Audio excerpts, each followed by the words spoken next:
As you guys can see, I'm Nick DeSena, and this is the 2023 Moto Guzzi V100 Mandello, the S model in particular. Now, when we talk about the V100, I think we need to talk about it like this. This is a bike that is really doing a lot of first things. It's a story of firsts. And when I think about the first time that I did a lot of different things, well, they didn't really go as smooth. However, Moto Guzzi has done a lot of good right out of the box with this brand new platform that is, from the ground up, 100% a new thing for them. And when I go back to that idea of first, we're talking about the first Moto Guzzi with a water-cooled engine, first Moto Guzzi with a finger follower valve train, first Moto Guzzi with semi-active suspension, and much more, which is what we're going to be talking about today. Now, as you guys can see, right behind me, I have the classic, iconic Moto Guzzi mural, and I am at the historic Mandello dell'Ario facility in Italy, just aside the shores of Lake Como. We just got done riding it. We did a full day riding around the mountains and the surrounding area, hit some traffic, got some fun in the sun, in the canyons, and really got to find out what this bike is all about. What Moto Guzzi has on their hands is an incredibly versatile platform that I think is going to do a lot of jobs really well. And it's a very, unique motorcycle in the sense that it covers a lot of bases. But that's what we're going to be getting into. So here's our first ride review.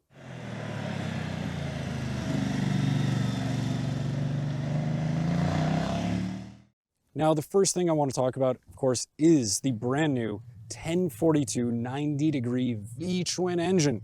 It's a bit of a mouthful, but as you guys can see, this is a transverse engine, as is tradition for Moto Guzzi, and they really wanted to keep that identity of the 90-degree V-twin, as you can see. So when you look at this motorcycle from the front, you see its silhouette, you know instantly the jugs sticking out. It is a Moto Guzzi. Now, this engine has a lot of new tech in it. As I mentioned before, it has a lightweight finger follower valve train, which allows it to spool up much faster than Guzzi's of any generation prior to this. It is water cooled. Again, that's to pass Euro 5 emissions and much more stringent emissions into the future for this platform. It also uses a wet clutch and just tighter packaging all around. Now, that wet clutch, that's new to Moto Guzzi. It also reduces the inertia, spinning inertia of the internal components, again, allowing this motor to spin up a little bit more aggressively and just have a bit more lively personality than we might know the brand to have. When we're talking about horsepower, you're looking at something like, the claim numbers are about 115 horsepower and 77 foot-pounds of torque, and that torque curve is dead flat. You can pull from the bottom of the revs much better than prior iterations of Guzzi engines. It's nice and smooth, but it still has that, raw kind of flavor. It's just much more refined these days. The other really important thing that we want to point out here is the cylinder heads are actually turned 90 degrees. So as you can see, the exhaust exits out to the side. That actually allows much better airflow and allows a higher degree of performance. Hence why this is producing a lot more power than, say, the V7 or the V9 or the V85 power plants. Now, there's a lot more tech in there, and the fact is they've done some really important things like shortening the entire package, 4.1 inches shorter overall. Then you have this nice long swing arm shaft, swing arm to compensate. That is a really unique mounting system where it uses kind of a U-joint, and that's really to accommodate this beautiful single-sided swing arm and its fat 190 55 profile tire. So if you actually look at the swing arm, it kind of has a 6-degree angle that goes back like this. And that does two things. One, gives you a fatter rear tire, which they needed to, give it a sporty edge and some good grip, mechanical grip and things like that. Also, it allowed to make the chassis much more narrow because the packaging of the swing arm and the shaft drive is able to, fit in these areas and nestle in much tighter. So the overall profile of this motorcycle, as you throw a leg over it, this 32-inch seat height, super approachable, it's a pretty narrow motorcycle. And that's something that I think a lot of people are going to appreciate. Another first and bit of interesting engine tech is a secondary counter-rotating shaft that significantly reduces the gyroscopic forces imposed by the crankshaft. It's like what we see in some superbikes and MotoGP racers, but isn't being used for the same purposes of increasing agility or increasing wheelie control, since the crankshaft is oriented lengthwise in a transverse engine. Instead, the counter-rotating shaft dramatically reduces overturning torque, which is that iconic pulling sensation to one side felt on all transverse twin engines. Engineers didn't want that force influencing the V100's sweet handling during hard acceleration or deceleration, like Moto Guzzi's of the past. Don't worry though, you can still feel a hint of that charming Guzzi tug when revving the bike at idle. You know, the motor is something that I really enjoyed. Again, tractable power, super fun, and it's not something that's going to get over your head, so I think it's going to have a broad appeal. The final engine-related aspect to cover is shifting.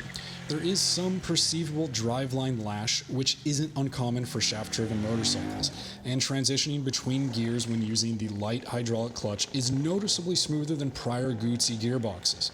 The quickshifter could benefit from a little algorithmic TLC at lower RPM and smaller throttle openings, specifically in the first half of the gearbox, which can result in some jumpiness.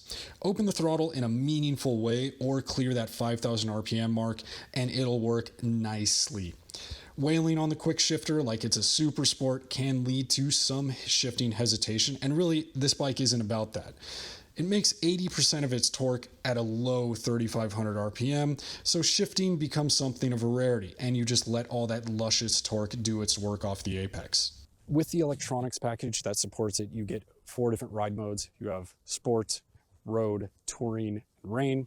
And of course, you guys know that the ride-by-wire throttle is going to have a variety of maps associated with that. Sport is the most aggressive one.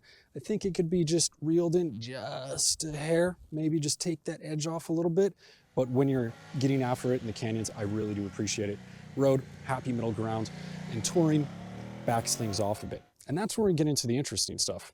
A 6-axis IMU is also a first for Guzzi that facilitates a full suite of modern rider aids. Multi-level traction control and coordinating ABS are standard on V100 models, both of which work flawlessly. Each riding mode has preset settings, although they're all individually customizable, from traction control, the 3 throttle maps, and semi-active suspension settings available exclusively on the S model shown here. In addition, all lighting is of the LED variety and includes a cornering headlight. Taken together, this is a huge step up for Moto Guzzi and falls in line with the truly modern riding experience felt on the V100 Mandello. Another first here. Active aerodynamics. Basically what Moto Guzzi says is it reduces the wind pressure or wind resistance against the rider by something like 22%. Now, if you ask me, it's something that I felt probably in the colder part of the morning, where it's probably the most easily tangible to feel and discern when you're out there, because you have that temperature difference. But with these extended outwards, and they come out in the Touring and Rain modes, give you a little bit more wind protection, along with this adjustable windscreen that you can adjust from the switchgear. They come out and you just get that extra little bump. Is it groundbreaking? Is it life-changing? Can't say so, but it's definitely appreciable. And anything when you're out in the winds for a long period of time, it's gonna help. That's just the way it is. Windscreen, I actually loved it in the lower position. That's for my height, 5 foot 10 inches. But if you're a taller guy or gal, yeah, you can raise and lower it and get a decent amount of extra upward wind protection. So overall, you have something right out of the gate that's going to give you good wind protection. We've already mentioned the engine. It's lovely, sumptuous torque. Moving on to the chassis, you're looking at a bike with a roughly 58-inch wheelbase. Now that's in the sport touring class, in the roadster class, that's on par with what's in the rest of the offerings. But what I really enjoy about this thing is just how sweet it is going into the curves. It, in lower speeds, tends to actually want to tip in a little bit more quickly. But when you're actually, you know, above maybe 25 miles an hour, 30 miles an hour, you get in on the edge of the tire, it just holds its line perfectly and just, it just has tons and tons of grip and is super confidence inspiring. I know that's a buzzword, but that's what we really want to focus on, is the fact that you can trust what's underneath you. Now, part of that whole package with the S model specifically, the base model does not have semi-active Öhlins suspension. We have, as I just mentioned, the semi-active Öhlins suspension, which uses the Smart EC 2.0 software. Now, you guys are familiar with that from the Tuono, the RSV4, the Panigale, the R1M, all the bikes have it. And you can go ahead and adjust it on the fly. You have 2 active automatic modes and then 2 manual modes. If you're familiar with that software, it's pretty much what we got going on here, but it's pared down a little bit in terms of complexity, mainly to fit this more versatile roadster, sport touring, whatever you want to call it, platform. And overall, I think that the more sportier active mode fit my style. I was able to customize it instantly to get it in the direction that I wanted. Whereas they also have a comfort setting, and when you're cruising around town, that thing's awesome. Overall ergonomics, like I mentioned before, nice low seat height, super easy to get along with. And then sitting upright, you have these riser handlebars. It's a super comfortable motorcycle. You're not cramped, but I think a lot of people are going to fit on it. Again, 5 foot 10 inches for reference, but you're doing real good. Last thing I want to wrap up with is the brakes. We're using the classic tried and true Brembo M4.32 calipers, and they're as good as they were way back when. You know, great brake feel up front, adjustable levers at each end, just a premium feel across it. So if my 2 complaints for a motorcycle that costs $17,490 are a little bit of jumpiness in the quickshifter, that can be refined out, and a sport mode that needs to just have a little bit of edge taken off of it, I think we're doing pretty good.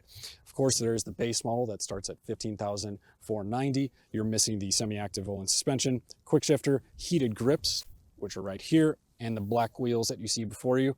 But overall, I think Moto Guzzi has a winning package on their hand, and we're going to be seeing a lot of exciting things coming out of them in the future with this new platform that, again, it's a lot of firsts.